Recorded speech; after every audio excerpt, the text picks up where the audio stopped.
Saludos, Masters de Star Wars. Yo soy la sombra del Imperio.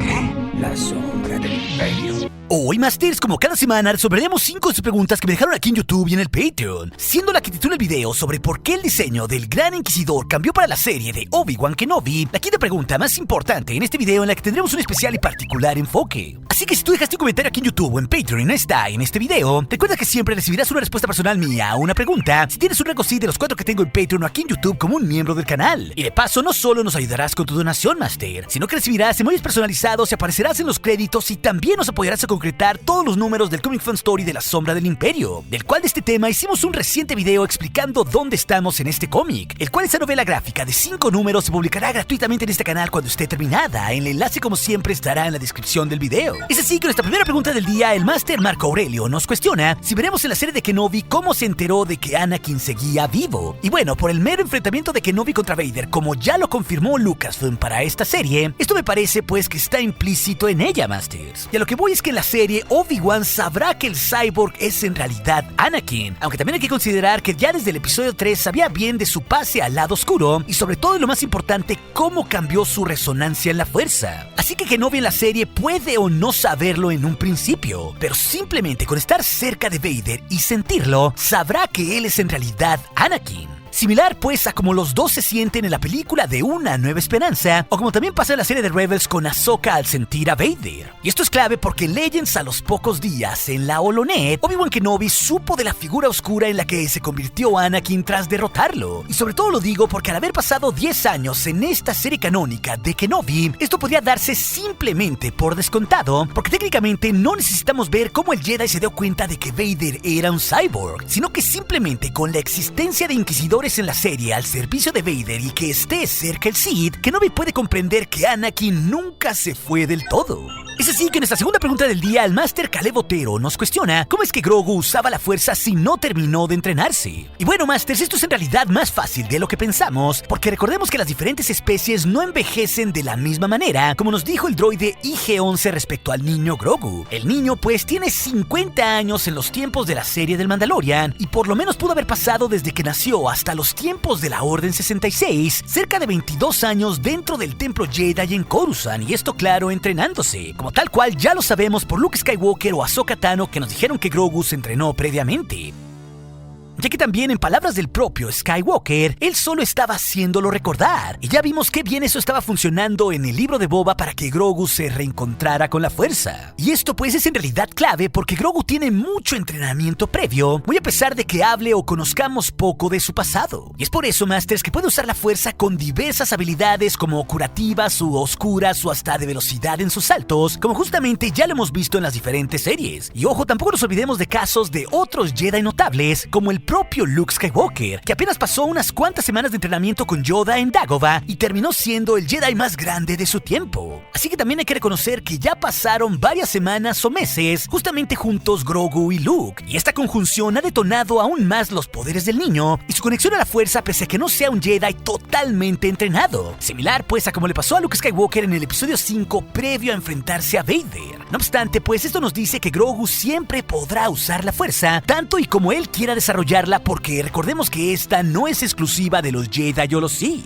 Es así que nuestra tercera pregunta, el Master Mario Azael nos cuestiona si Ahsoka no era una Jedi, entonces ¿por qué Rey la escuchó en el episodio 9? Y justo esto tiene relación a lo que acabo de decir en el punto pasado, como justamente ya nos dijo el maestro Skywalker en el episodio 8. La luz no es exclusiva de los Jedi, decir eso es vanidad. Y Ahsoka pues, como ya nos ha dicho el maestro Filoni y ella misma, es solamente una usuaria luminosa. Sí, una que fue una ex Jedi, pero que también defiende a la luz. Y por eso hasta tiene ese simbolismo de sus sables blancos purificados. En ese sentido, por ser una usuaria luminosa es suficiente como para que Rey la escuche. Pero también ojo aquí, Masters, en lo que ya damos nosotros como un hecho, porque aún no sabemos en la historia de Star Wars qué hizo Ahsoka entre el Mandalorian y The Rise of Skywalker. porque no sabemos si Ahsoka Tano murió o qué más hizo o si acaso volvió a ser una Jedi. No nos olvidemos tampoco que estuvo con Luke Skywalker ayudándole y siendo una especie de oráculo y conociéndolo bien, esto en los tiempos en los que Luke Skywalker comenzó a construir su academia. Vaya, hay muchas cosas que aún no sabemos sobre el futuro de Ahsoka, que justamente la conoceremos en su serie futura y en el resto del Filoniverse. Por eso en el pasado, el propio Dave Filoni, cuando muchos Masters creían que Ahsoka había muerto, justamente por escuchar su voz en el episodio 9, él nos contestó con ese dibujo de Ahsoka y Gandalf, señalando el paralelismo en la historia de Gandalf el Blanco hacia con Ahsoka. Y en esto él señalaba cómo muchos fans a ambos los dieron por muertos en sus respectivas sagas, y ya sabemos cómo terminó eso con los dos, siendo una especie de oráculos resucitados. Así que en realidad hay mucho más en la historia de Ahsoka que aún creo debemos descubrir, que enlazará mejor su historia personal con las secuelas, como ya está pasando justamente en las series Masters. Es así que en nuestra cuarta pregunta del día, el Master PN1 nos cuestiona qué pensaban los Jedi sobre el consumo de especia. Y ojo Masters, porque primero hay que considerar que hay diferentes tipos de especias en esa galaxia, como es el Rill que venía del planeta Rylo de donde son los Twi'lek, o la Sansana que venía de Obadiah y Kessel que está dentro del espacio del sindicato de Pike. Y eso solo por nombrar algunas especias, porque había muchas más Masters. Pero justamente la especia tenía diferentes usos. Claro, muchas veces la especia era reconocida por ser una sustancia ilícita para fines recreacional o alucinógeno, pero la especia también se utilizaba para labores científicos o médicos. Vaya, en esencia es un tanto similar a como las medicinas se usan en nuestro mundo. En este caso, los Jedi normalmente no intervenían a menos de que no fuera por la petición de la República o de algún sistema o senador, y normalmente buscarían salvaguardar la paz. Pero claro, también el propio Obi-Wan Kenobi ya nos dejó ver la esencia del pensamiento de los Jedi en el episodio 2, justamente hacia las sustancias ilícitas, mandando a repensar su vida a ese vendedor de Death Stick en Coruscant. Want to buy some death sticks? You don't want to sell me death sticks. I don't want to sell you death sticks. You want to go home and rethink your life. I want to go home and rethink my life. Pero también en el canon sabemos que Rael Averross, el primer Padawan del Conde Dooku como un Jedi, consumía abiertamente death sticks y violaba su código Jedi. Y en realidad otros maestros Jedi lo veían como alguien perdido en el vicio. No obstante, a pesar de esto, él seguía en servicio activo para la Orden Jedi. Pero también aquí Qui-Gon Jinn, al ser algo así como su hermano menor, por haber tenido los dos al mismo maestro, siempre buscó ayudarlo a alejarse de la vida de los vicios y seguir la luz, algo que justamente Jinn conseguiría de cierta manera hacia el final de la novela Maestro y Aprendiz. Y lo mismo pasó también con Ahsoka Tano en la temporada final de The Clone Wars, cuando ella va hasta el sistema Obadiah, justo por todo un tema de especias con las hermanas Martell Masters, porque ella, muy a lo Jedi, cuando aún estaba repensando qué hacer con su vida tras su salida, actuaría propiamente como una usuaria luminosa y muy honorable, diciendo que las especias no necesariamente tenían que ser usadas en el tráfico ilícito, y no simplemente para generar riqueza, sino que justamente estas especias podían ser usadas para ayudar a otras personas, justamente pues por su uso médico o científico, como les decía en un principio. Así que todo esto nos da mucho más contexto de la impresión de los Jedi y su actuar con relación a la especia. Es así que nuestra pregunta final, que titula el video, el Máster José Pedro Coaquira nos cuestiona por qué el diseño del Gran Inquisidor cambió para la serie de Obi-Wan Kenobi. Y bueno, Masters, claro que el hecho de que el Gran Inquisidor se ve distinto en la forma de su cara, no siendo tan alargada en Obi-Wan Kenobi tras su tráiler, a diferencia de como ya lo vimos en Rebels, o hasta en los distintos cómics del canon, o hasta también con individuos de su propia especie en La Venganza de los Sith, ha causado todo un mar de memes y comparaciones con versiones alternativas de sí mismo, Masters. ¡Ay! ¡Calamardo! ¡Ahora eres más guapo!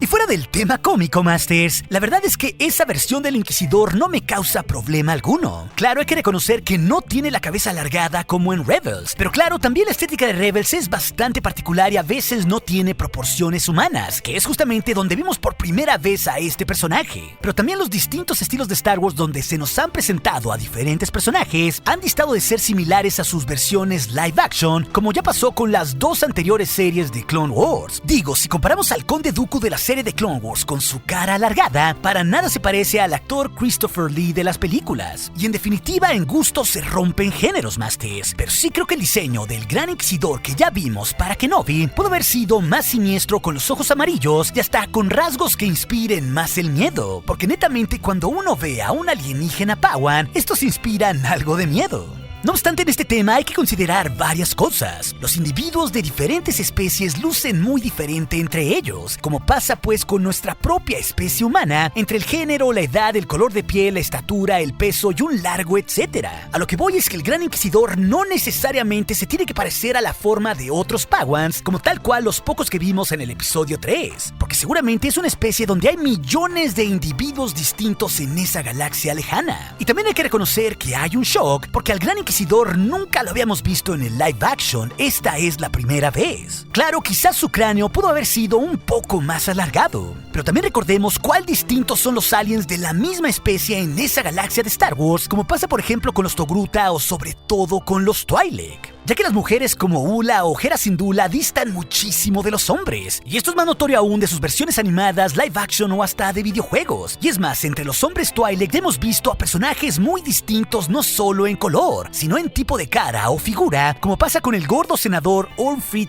de Rylot, si lo comparamos por ejemplo con el rebelde Cham Syndulla, o hasta con el propio Bib Fortuna joven del regreso del Jedi o con el de las precuelas. Es más, y ni se diga cuál distinto se ve el propio Fortuna con unos kilitos de más en su trono en Tatooine. Creo pues que en esencia el diseño del Gran Inquisidor es distinto porque era necesario para la trama y para el futuro narrativamente hablando, y eso es lo más importante, porque sabemos que sí, Lucasfilm tiene los artistas, el conocimiento y los recursos para hacer lo que sea, tanto con prostéticos como pasa aquí o con Ahsoka Tano, o de forma digital como ya lo vimos con Luke Skywalker. En ese sentido, ellos ya adoptaron una versión live action para el Gran Inquisidor, la cual está basada en prostéticos, por lo cual, sobre todo por el alto costo y por el montón de trabajo de artistas que tendría que tener, no creo que lo vayan a rediseñar para esta serie por medio de VFX. No obstante, también hay que recordar que algo parecido pasó con los prostéticos de Ahsoka cuando surgió ella en el live action en el Mandalorian 2, unos que usa Rosario Dawson para caracterizarse a manera de montrals y de tentáculos Leku en su cabeza. Ya que estos prostéticos no son tan largos como sus versiones de Clone Wars o de Rebels, y esto hasta dista de otros Togrutas en el live action como la propia Shaak-Ti. Pero recordemos también que Shaak-Ti prácticamente no hace nada en el live action, y esto de Ahsoka con sus tentáculos tiene sus razones técnicas, como también creo que pasa con el Gran Inquisidor, ya que sabemos que para el caso de Ahsoka se probó todo tipo de prostéticos, pero justamente sabiendo que Ahsoka tenía muchas escenas con los sables de luz, como también pasa con el Inquisidor en Kenobi, esto termina por ser doblemente importante, porque básicamente al actor le permite moverse con mucha mayor naturalidad y para que pueda realizar las coreografías con el sable de forma perfecta, como tal cual las escenas de Ahsoka en el Mandalorian 2 que se ven espectaculares. Y eso visualmente creo que es un poco lo que pasa también con Kenobi con el Gran Inquisidor usando su sable de luz doble, porque si él tuviera la cabeza demasiado alargada, quizás sería un tanto más complicado dar saltos o movimientos veloces cuando use su sable de luz y sobre todo cuando este gire a gran velocidad. Pero no solamente eso, creo que como también pasa con Ahsoka con Rosario Dawson, se está buscando que en el live action se deje un diseño muy bien definido para quién va a ser a partir de hoy el Gran Inquisidor con su nuevo actor Rupert Friend. Y esto por obvias razones se adapta a la forma de su cara y su rostro como pasa también con Rosario Dawson y Ahsoka. Y sobre todo lo digo porque en el caso del Inquisidor en Rebels este está demasiado estilizado, como pasa también con los sables delgados de Rebels. Claro, también yo acepto de que quizás se vería un poco mejor, como ya les decía, un poco más alargado y siniestro, pero a final de cuentas es algo de estilo o de gustos. No obstante, como también les decía, creo que el diseño del Gran Inquisidor se está estableciendo en Kenobi, sobre todo para usar más a Rupert Friend en el futuro, porque este actor podría estar presente en diferentes proyectos en el corto plazo. Porque sabemos bien que en la historia del Gran Inquisidor, él no muere sino hasta con Kanan Jarrus 5 o 6 años después de la serie de Obi-Wan. Esto claro, en la primera temporada de Rebels. E incluso en verdad ya vimos en los cómics que en verdad había cosas peores a la muerte, como tal cual él mismo nos dijo en sus últimas palabras. Porque recordemos que Darth Vader esclavizó su esencia fantasmal en un puesto de avanzada Jedi para atrapar a otros Jedi supervivientes. Entonces esto en realidad nos dice que el Inquisidor nunca se fue y podía usarse en diferentes eras. Y todo esto es clave porque sabemos que se cambió a su actor de voz en Rebels, que es Jason Isaacs, mejor conocido como Lucius Malfoy Masters. Esto para introducir ahora a Rupert Friend. Pero esto, fuera de lo estético, puede tener una razón más narrativa, porque el Gran Inquisidor, con un actor mucho pero mucho más joven, puede servir en el futuro en todas las series live action que se le antoje hacer a Lucasfilm. Y creo que ahí está la verdadera clave, porque es bastante obvio que el alienígena Padawan no morirá en la serie de Kenobi, porque ya conocemos el resto de su historia. Pero si por ahí hay más series dentro de la era imperial, o hasta videojuegos donde haya Jedi que perseguir, bien puede usarse a este personaje con este nuevo actor. Y esto creo que es lo más importante, porque el Gran Inquisidor podría aparecer, ¿por qué no?, en la secuela ya confirmada de Jedi Fallen Order, porque también sabemos que el caballero Cal Kestis se metió con otros de los suyos. Así que ahí podría volver todo el Inquisitorius y por eso también Rupert Friend. Pero también esto podría darse en otras series futuras, Masters, donde haya más amenazas imperiales de peso, como en la serie de Cassian Andor, que tendrá varias temporadas, en una época donde este Inquisidor estaba vivo y estaba persiguiendo a otros rebeldes. Vaya, las posibilidades son muchas, y esto sin considerar otros proyectos que se puedan dar ligados a Vader o a los Inquisidores que podría haber en el futuro de Star Wars. Así que creo que todo esto son las razones del cambio del diseño en el Gran Inquisidor, Master. Una cuestión más de estilo, pero también narrativa para el futuro. Pero si también te interesa conocer si Kenobi y Ahsoka se reencontrarán en las nuevas series, esa historia de las preguntas del día te la dejaré aquí en las pantallas finales junto con otras. Y recuerde, nuestro aliado es la fuerza y un poderoso aliado es. Hasta aquí su amigo, la sombra del imperio.